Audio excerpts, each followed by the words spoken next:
What up, folks? It's your man NG hitting with a brand spanking new album review. That's right, we got a brand new joint from Pusha T, and this joint is called It's Almost Dry. And jumping right into it, this is the fourth solo studio album from the man Pusha T, and this is his final album on Def Jam. The production is split between Kanye, aka Ye, and Pharrell Williams, and I think this is gonna be a jam, so let's just hop right into it and see what's going on. Jumping into this new Push album, we got 12 tracks. We're gonna start off with the first one. It's produced by Pharrell. This one is called Brambleton. It starts off with this mid-tempo piano melody. It goes into these thumping 808s with some rim shots on the snares, and it has this melancholic synth with the vocal harmonies, and there's some emotion to the instrumentation. Push, he goes into the raps with this in the pocket type of flow. It's easy to follow. He has this storytelling cadence. He's recalling a moment of living his best life, his friends being involved in the street life, being watched by the federal agents, and living luxuriously.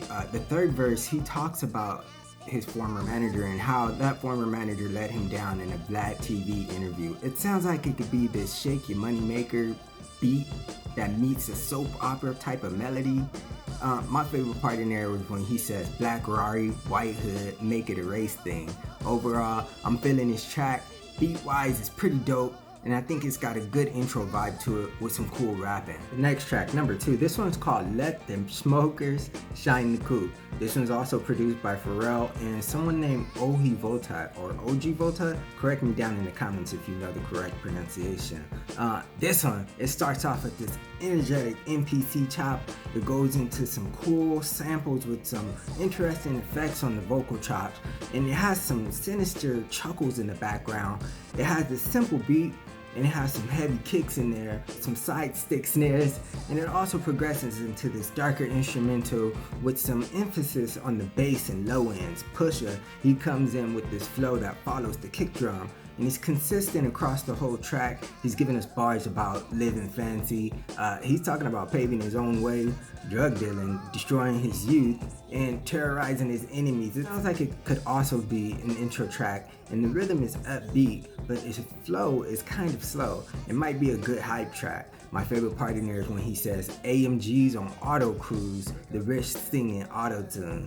Overall, I'm feeling this track. I like the energy and the bop, and it sounds a bit spooky, and I think it's gonna bump hard when I hear it in the car. Then we slide into track number 3. This one is called Dreaming of the Past. It's produced by Kanye West, aka Ye. It starts off with this Donny Hathaway-led chorus on the sample, and it has these cool vocals, and it's simple with the drum beat too. It has some bass and maybe electric guitar samples in there, and it has this raw feel to it with the MPC chops.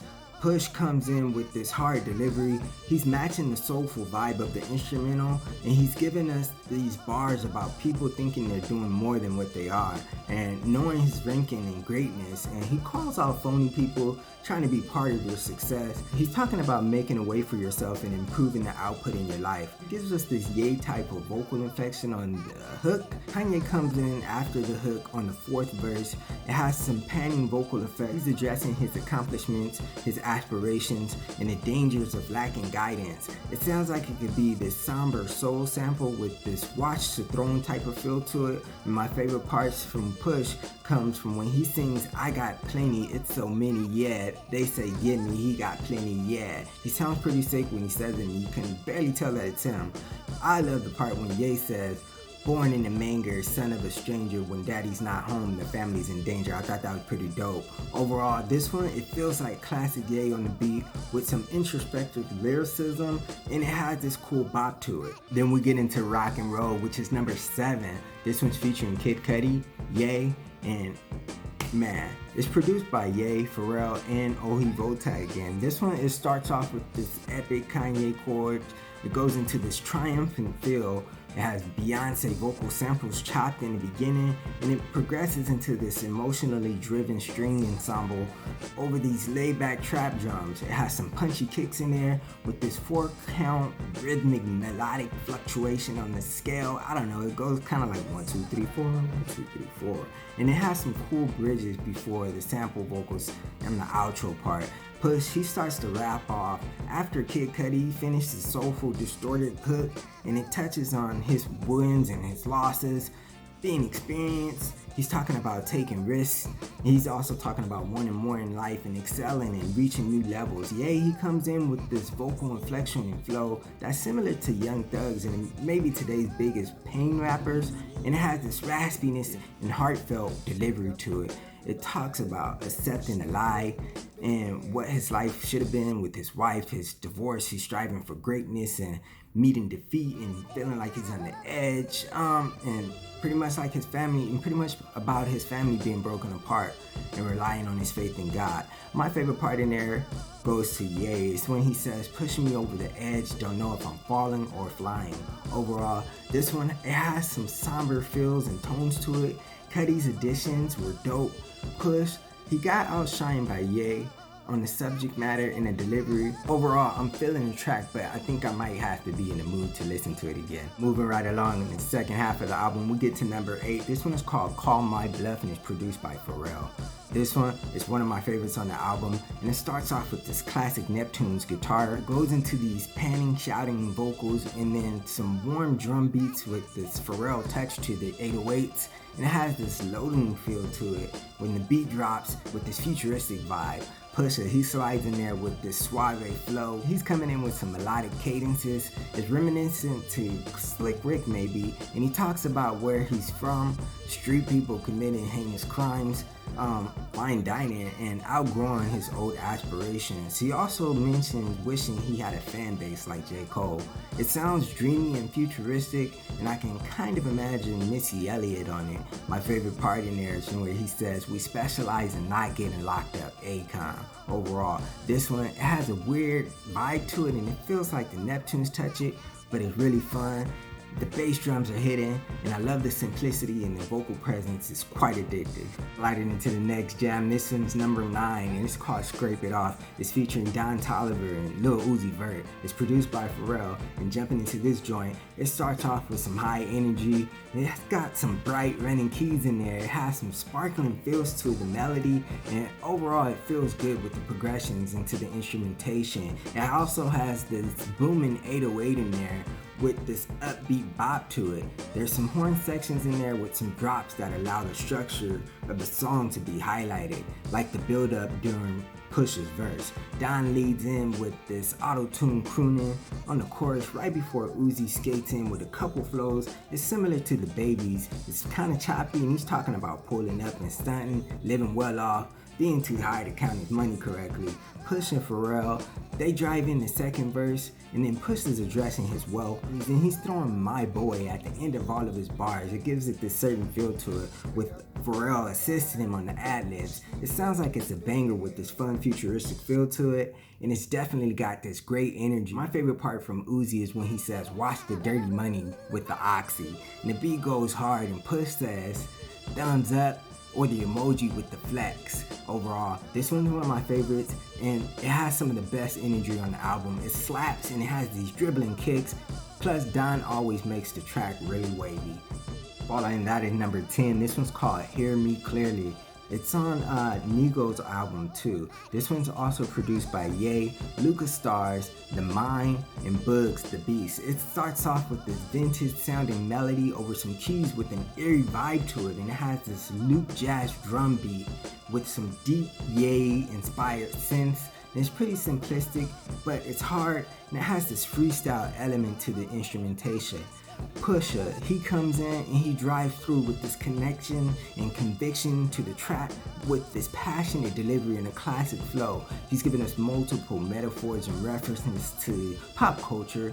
He's disguising his coke bars, and he's talking about jealous people envying him and the difference between himself and the fakes. He's also talking about being a boss, and it sounds like it could be a leftover Yeezus beat that's kind of stripped down to this minimal instrumental. It has this aggressive feel to it. My favorite line in there is when he says, left my elbow in the pot, a la Vince Carter.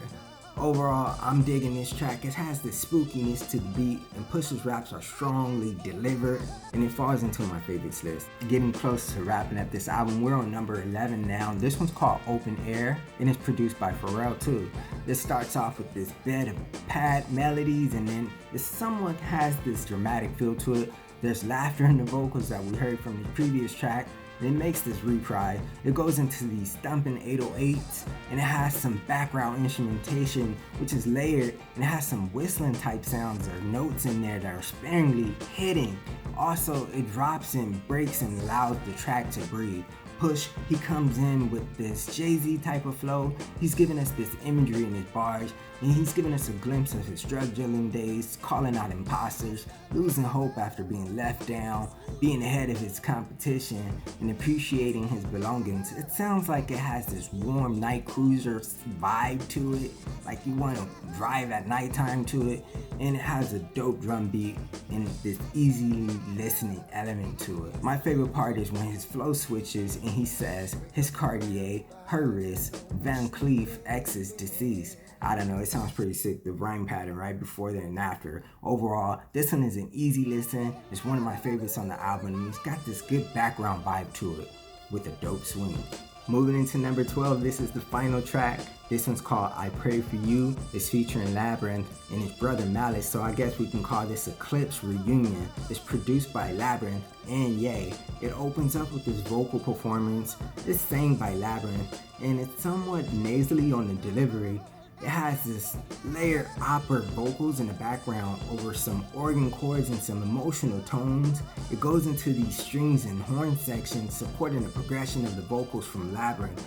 The drums are punchy, and it has this subtle snare with some triumphant melodies before the verses. Pusha comes in, he has this moment of self-realization, fighting to the end, and it has that classic in the pocket flow.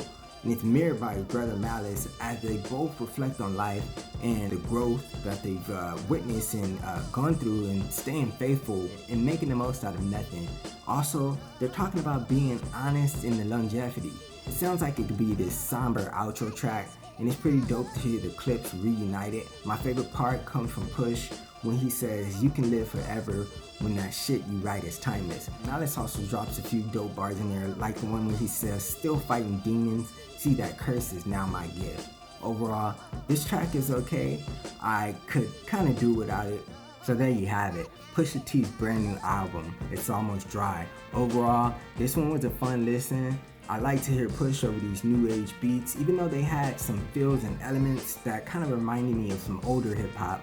Push came through with several new vocal inflections that were pretty impressive. He had multiple bars with double meanings and even triple meanings. I enjoyed the reality raps, and he was pretty consistent with his energy across the whole album. The songs weren't too long, and nothing really stretched out too far. The sound was pretty cohesive, being Pharrell and Ye handled most of the production with the additional producers. I enjoyed all of the guest appearances, with Jay-Z and Uzi's verses pretty much bringing that extra kick to the song. Some of the mixes could have been better, like on the last track. Also, Just So You Know and Dreaming of the Past. The album didn't have too much of a cohesive concept, but it sounded more like a collection of new songs. Overall, I'll give this a rating of an A-. It had highlight moments, some great features, some pretty dope beats, and I would have liked to hear Push touch on some different topics and new sounds as far as his vocal inflections go. He gave us just a little bit of a glimpse of what he could do with some new voices and maybe some new flows. But let me know what you folks think. This is Pusha T's brand new album, It's Almost Dry. Like, comment, and share. Go ahead and hit the like button. It's your man, G. Us the folks.